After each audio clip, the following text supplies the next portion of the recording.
Bon, j'ai une idée un petit peu particulière, je pense que ça peut être un concept qui est super intéressant et à la fois marrant à faire.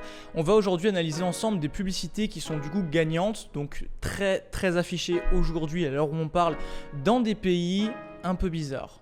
Voilà, donc la chute a été assez rapide, mais c'est l'idée de cette vidéo, j'ai envie qu'on fasse ça ensemble, qu'on aille regarder justement dans des pays qu'on n'aurait jamais pensé à aller espionner entre guillemets, qu'est-ce qui fonctionne et comment est-ce qu'on peut justement s'en inspirer, peut-être trouver des produits ou des angles de marketing, des accroches que nous ne faisons pas en France et pourtant qui fonctionnent ailleurs, donc on pourrait pourquoi pas tester. Donc voilà un peu le concept, j'espère que ça va vous plaire, on va passer tout de suite sur mon écran, je vais vous montrer tout ça, on va analyser avec Dropispy.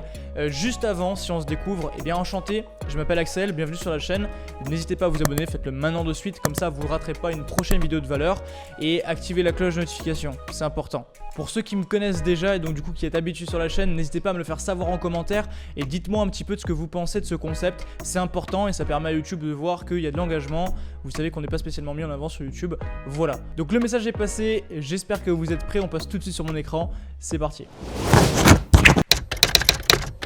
Alors on utilise l'outil Dropispy que j'utilise pour mes recherches produits. Vous avez le lien dans la description avec du coup mon lien d'affiliation, comme ça vous le savez. Vous avez des avantages grâce à ça. Je vous ai mis un code pour que vous ayez des réductions. Vous verrez, c'est plutôt sympa. On a bien négocié. Donc maintenant l'idée c'est de trouver des pays bizarres. D'accord, donc on va faire ça ensemble. On passe par pays ici. Et alors j'ai peut-être pas envie de commencer avec l'Inde directement. On pourrait commencer par, je sais pas, Tchèque. Voilà, pourquoi pas. Et on va aller voir tout de suite au niveau des plateformes. Je vais prendre Shopify. Voilà, comme ça on est bon. Et tac. Alors là, l'idée, ce serait de prendre la langue tchèque et le pays, du coup, République tchèque. Voilà. Comme ça on est bon. Et on cherche. Donc on va trier ça ici par tac. On peut trier ça par j'aime. Comme ça on voit un petit peu ce qui fonctionne. Alors, cette publicité-là, je vais la lancer. Je crois que je connais déjà le produit. Ok, donc celui-là il est connu. Alors ce qu'on voit ici c'est qu'il n'y a pas de texte sur la vidéo, clairement pas. Donc on va laisser juste tourner. Bon, c'est un produit qui est connu, il n'y a pas de texte, aucune grosse surprise. Là je crois qu'il n'y a même pas d'appel à l'action. D'accord, donc c'est juste une vidéo, pourquoi pas. Alors pas vraiment intéressant, mais c'est un produit qui est connu, c'est un produit qui fonctionne déjà. En dropshipping, il est déjà même trop fait un petit peu en France, etc. Donc on peut voir que ça fonctionne dans d'autres pays. Alors, donc là on est sur une publicité typique dropshipping, et bah, c'est une basket, d'accord. C'est juste une basket du coup qui est un petit peu à la mode. Et élastique, résistante visiblement. Donc il y a ce gros texte en bas. Je vois que les pubs sont courtes à chaque fois. Alors je sais pas si c'est lié au pays, mais ça on peut le noter. Ce sont toutes en moyenne des pubs qui font 15 secondes. Donc on le garde en tête. Ce que je vais faire, c'est que je vais changer de pays parce que j'ai pas vraiment l'impression de tomber sur un marketing vraiment différent ou quelque chose de novateur. Donc pour le bien de la vidéo, on va passer à un autre pays, un peu plus what the fuck, on va voir ça, qu'est-ce qu'on peut trouver. Alors on va tester la Roumanie pour le deuxième pays, histoire de voir un petit peu comment est-ce que ça market là-bas. Et on va chercher au niveau des vidéos, voir ce que ça dit. Ok, je vais trier ça par j'aime, comme ça on voit un petit peu ce qui a été le plus liké. Qu'est-ce que c'est que ce produit-là ?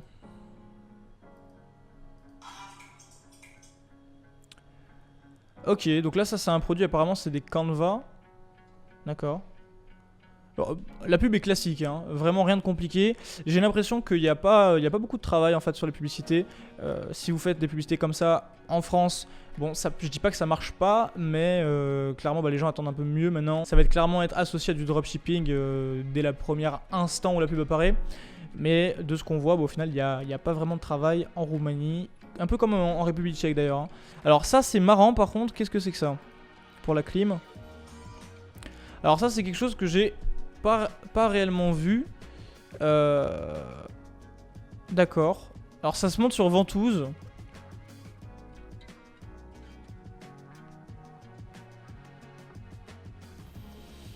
D'accord, et ça permet du coup de diffuser l'air. Alors là ce qui est marrant avec cette publicité, c'est que c'est un produit que j'aurais jamais pensé à lancer en France. Alors par contre je pense que ça peut marcher dans beaucoup de pays où justement on tourne avec la clim toute la journée. Donc là visiblement il y avait la clim donc réversible, hein, donc c'était aussi bien pour le froid que pour le chaud. Mais je pense par exemple à la Thaïlande, je pense que ce genre de produit ça peut vraiment fonctionner donc sur toute l'Asie. Je sais pas comment est-ce que fonctionne l'Afrique, mais par contre moi qui suis en Asie je sais le dire. Il y a beaucoup de personnes qui tournent toute la journée avec la clim et ce genre de produit pourrait fonctionner, voire dans les marchés latins on va dire en Amérique du Sud aussi. Donc ça c'est des idées. l'idée au final que ça me vient. Le produit il a l'air un peu cheap, mais on peut peut-être trouver un produit de meilleure qualité. En tout cas, c'est quelque chose que j'avais jamais vu en France, donc plutôt inspirant. Au niveau du marketing, il n'y a rien à en tirer, honnêtement, il n'y a pas vraiment de travail. Par contre, c'est une idée de produit que j'avais jamais vu ailleurs et ça peut être cool à garder. Alors, nouvelle publicité, elle a l'air intéressante celle-là, on a une accroche qui est correcte. C'est un par-dessus de chaussures qui en plus est résistant donc à l'eau, qui est résistant au verre, aux coupures et qui est élastique. Donc ça peut être intéressant à marketer, je pense, sur un climat d'hiver ou pour les gens du coup qui font des sorties. C'est clair que là on arrive sur l'été, je pense pas que ce soit une superbe idée de le marketer en France aujourd'hui. Par contre c'est clair que dès qu'il y a les pluies etc ça peut marcher. Alors ce sera peut-être pas réservé à un public de ville par contre, mais dans la France je pense que ça peut fonctionner ce genre de produit et je l'ai pas spécialement vu. Alors ce qui est intéressant c'est que en ciblant je pense du coup des pays qui sont un petit peu atypiques, on va voir des problématiques qui sont dédiées à ces pays. Je vous parlais de la Thaïlande par exemple, il fait très chaud ici. Il y a également pas mal de tendances qui sont ici au niveau des cosmétiques qu'on n'a pas du tout en France. Vous pouvez voir sur la Corée, le Japon pareil, c'est un peu la même chose. Et là du coup vous qu'on reste sur des pays qui sont quand même européens. Alors on n'a pas exactement les mêmes mœurs mais ça se ressemble. C'est-à-dire que le marché asiatique c'est pas du tout le même marché que le marché européen. Tandis que le marché européen de l'Est et le marché européen de l'Ouest peuvent au final se ressembler. Donc d'où l'intérêt d'aller prendre ces pays-là. Après ne vous en faites pas, avant de finir cette vidéo, on ira voir ce qui se passe en Inde. Personnellement ça m'intrigue beaucoup, je sais pas vous, mais j'ai vraiment envie de voir comment est-ce qu'ils marketent là-bas. Dernière chose avant qu'on repasse sur mon écran aussi, de ce que j'ai pu noter, c'est que trouver de nouveaux marchés, au final aller chercher des marchés, vraiment moi la Roumanie personnellement j'aurais jamais fait de recherche produit là-bas. C'est intéressant parce qu'on peut voir justement des produits un petit peu atypiques, mais surtout on peut voir que ce sont des produits que nous on connaît la plupart du temps, qui sont mal marketés. Et donc du coup qu'est-ce que ça veut dire, parce qu'il y a pas mal de réactions, c'est qu'il y a un marché à prendre. Alors attention, il y a très certainement des difficultés qui vont se dresser avec le marché, du style quels sont les moyens de paiement, quels sont les moyens de livraison, quelles sont les habitudes d'achat, etc., etc., etc. Mais c'est bon signe, ça veut dire qu'au final ce qui est saturé chez nous, on peut le vendre un peu n'importe où dans le monde, et pas que justement sur les pays limitrophes de la France qui sont souvent très exploités également. Donc voilà, vous avez des idées un petit peu de targeting, des idées de produits un petit peu loufoques à ramener en France, et c'est pas fini, on va continuer de creuser, on va voir un peu ce qu'on peut trouver d'intéressant à ramener soit en France, soit à les tester à l'étranger. Alors là ça c'est une publicité du coup qui est une publicité par image. Ça fonctionne, ce genre de publicité fonctionne, comme ça vous le savez, ne vous prenez pas la tête si vous n'avez pas une superbe vidéo pour certains produits, ce genre de publicité pour des produits comme ça fonctionne, vous pouvez les lancer et le tester en France. C'est pas quelque chose que j'ai vu beaucoup, j'ai vu beaucoup par contre de lampions LED hors sol, et là c'est quelque chose que vous allez pouvoir enfoncer dans votre jardin ou enfoncer dans une dalle etc. Bon, je pense que c'est plus pour le jardin, ça s'y prête plus du moins, et du coup final faire comme vous savez un parterre de lumière. Donc c'est intéressant et je pense que ce produit là vaut le coup d'être testé. Alors j'ai pris un nouveau pays, j'ai pris le Venezuela. Par contre, je me heurte à un problème, c'est que je ne sais pas quelle langue ils parlent au Venezuela. Je pense que c'est portugais, du moins une variante. Alors je suis pas sûr de ça encore une fois. Le problème qu'on a là, c'est qu'on va avoir beaucoup de pubs en anglais parce que justement, ce sont surtout les personnes anglophones qui vont cibler le monde entier avec leur publicité. Donc c'est un petit peu à double tranchant d'avoir cette approche. Ce que je vais faire, c'est que je vais chercher avec vous des produits avec justement tout le marketing vénézuélien. J'espère que je vais pouvoir le trouver. Au final, c'était pas prévu. Je pensais qu'on allait avoir vraiment que des publicités what the fuck, mais là cette publicité là on va pouvoir en tirer quelque chose d'intéressant, quelque chose qu'on va pouvoir même implémenter, appliquer en France ou même peu importe dans le pays dans lequel vous êtes, et vous allez vous rendre compte que en plus on utilise des produits concurrents dans la publicité. Donc je vais vous montrer ça tout de suite. Je vais devoir couper le son de la vidéo comme d'habitude parce que sinon on va se faire striker sur YouTube, mais je vais faire au mieux pour vous la décrire en même temps que vous et justement vous montrer un petit peu le travail marketing derrière tout ça. Donc c'est parti, on regarde ça. Alors je la mets en grand écran comme ça on voit bien. Et on commence du coup avec une accroche. Personne n'aime les poils d'animaux. Et là ce qu'ils font c'est qu'en plus ils les incrustent. D'accord, donc ça c'est une accroche. Et là ils vont tester tous les produits de dropshipping, donc la mitaine, etc. et montrer que ça ne marche pas, que ça marche mal. En plus, ils insistent sur le fait que c'est beaucoup de travail, que ça fait mal, etc. et que c'est en accéléré. D'accord. Là ils vont tester du coup un autre produit, ça c'est une pierre apparemment. Ils vont tester d'autres produits, donc là après par contre c'est un peu long c'est vrai. Ils vont tester vraiment tout ce qu'on peut voir sur Facebook et ça c'est très intéressant. Puis après ils amènent justement leurs produits, donc la solution, et là ils disent que c'est en temps réel. Et on voit la différence. On a vu justement les produits qui ne fonctionnent pas, on a vu les produits de dropshipping que personne ne veut parce que ça tourne depuis 5 ans, 10 ans, etc. Et là, leur solution qui se branche facilement et rapidement sur un aspirateur. Donc au final, ils ont réussi à créer un contraste entre une situation qui est connue, une situation qui existe, des produits qu'on montre et qu'au final ne marchent pas, donc du coup ils vont se mettre dans le camp des clients, dans l'idée on vous comprend et on sait que ce qui vous arrive au final c'est pas désiré, ça marche pas, on vous trompe entre guillemets et nous on a la solution et voici la solution en direct avec des preuves sans accélération.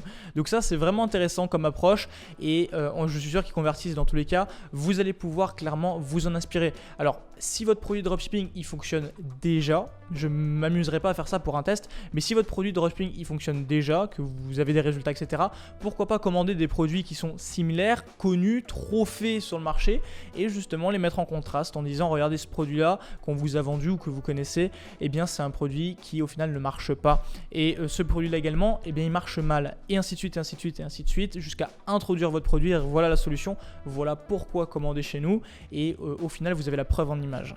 Ça peut être intéressant à faire, dites-moi ce que vous en pensez, dites-moi si vous vous sentez de le mettre en place, je pense que c'est plutôt facile, on a pu le voir, hein. C'est juste quelqu'un qui aspire un tapis au final où ils ont incrusté des poils. Donc bonne accroche, des résultats et en plus on compare avec la concurrence. Que dire de mieux ? Voilà, je vous laisse me dire un peu en commentaire ce que vous en pensez et surtout si vous l'appliquez, dites-moi les résultats que vous aurez parce que je parie que ça va cartonner. Allez, on passe à la suite et j'ai bien envie de passer sur le marché indien, je sais pas vous. Nous y sommes.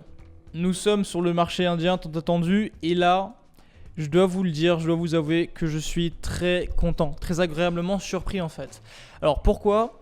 Parce que j'ai l'impression qu'il y a beaucoup de contenu fait de façon artisanale et du coup, ça nous met à part de tout ce qu'on a pu voir jusqu'à présent.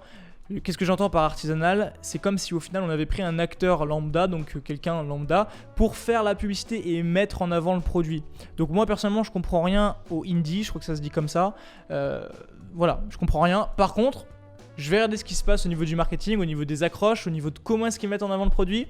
Et je pense qu'on peut en tirer pas mal donc d'expériences positives et surtout pas mal de what the fuck. Ça va être marrant, on attaque. Alors là visiblement on fait de la pub pour une sauce.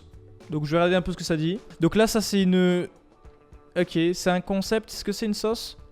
Non d'accord. Ah d'accord. Donc c'est un jus pour la peau. Je pensais que c'était une sauce. C'est assez bizarre comme concept de le faire dans une voiture. Je comprends pas trop pourquoi. La bouteille on voit qu'elle a du mal à l'ouvrir en plus. Donc ça se prépare en fait. Ça fait naturel etc. Mais bon quand même ça se prépare, on fait de la pub pour un produit, le but c'est de le vendre. C'est un peu style influenceur mais pas trop. Bon j'ai pas trop compris du coup l'utilité du produit. On va voir sur d'autres publicités s'il revient. On passe à la suite parce que là elle parle un peu trop du coup. Et on comprend pas trop à quoi ça sert quoi. Ok donc là ça c'est une pub où on commence directement avec une accroche. D'accord. Donc là c'est la même marque, attention hein. Donc là ce qu'on a vu c'est la même marque. Là ils vendent du thé, tout à l'heure c'était du jus. Bon. Et là ils vous montrent comment est-ce que le produit est fait. Alors personnellement, c'est pas des produits qui me plaisent, c'est pas des produits vraiment très intéressants je trouve, mais là où je vais noter des choses qui sont intéressantes, c'est qu'on a systématiquement, je sais pas si vous le voyez dans toutes les vidéos, une personne qui va du coup représenter le produit. Donc là je vais avancer un petit peu et c'est beaucoup des produits de beauté j'ai l'impression, je vais avancer un peu parce que on tourne un peu en rond. Alors là on est sur une pub un peu plus drop je pense, vu que ça c'est une européenne et c'est en anglais. D'accord. Ah oui, bah la classique, forcément. La classique. Et alors là, du coup, ce qui est marrant, c'est qu'ils se sont même pas embêtés, du coup, ils traduisent même pas. Il y a même pas de... Ils ont même pas masqué en fait, hein. Voilà, ils ont juste mis une barre en haut avec du texte et une barre en bas avec 2 emojis du texte. Bon, rien d'intéressant. Clairement, faites pas ça en France, ça marche pas. C'est vraiment pas recommandé.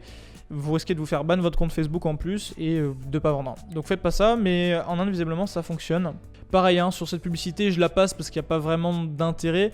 Là, du coup, c'est une pub vraiment pure de drop. Ils ont pris la pub en anglais et ils ont mis une barre en hindou au-dessus pour simplement dire, voilà, vous pouvez acheter le produit. Donc ça, c'est intéressant de voir le travail qui est fait, c'est-à-dire minime. Et on le retrouve sur pas mal de pays au final qui sont entre guillemets sous-fait en drop. Je pense que l'Inde il y a beaucoup plus de pubs que chez nous, mais le concept du drop est peut-être moins accessible. Donc après attention, je n'ai jamais mis un pied en Inde donc je peux pas m'affirmer voilà là-dessus, mais ce que je peux noter, et là on a une similitude, c'est que les marchés qui sont moins exploités en général, eh bien, demandent moins de travail.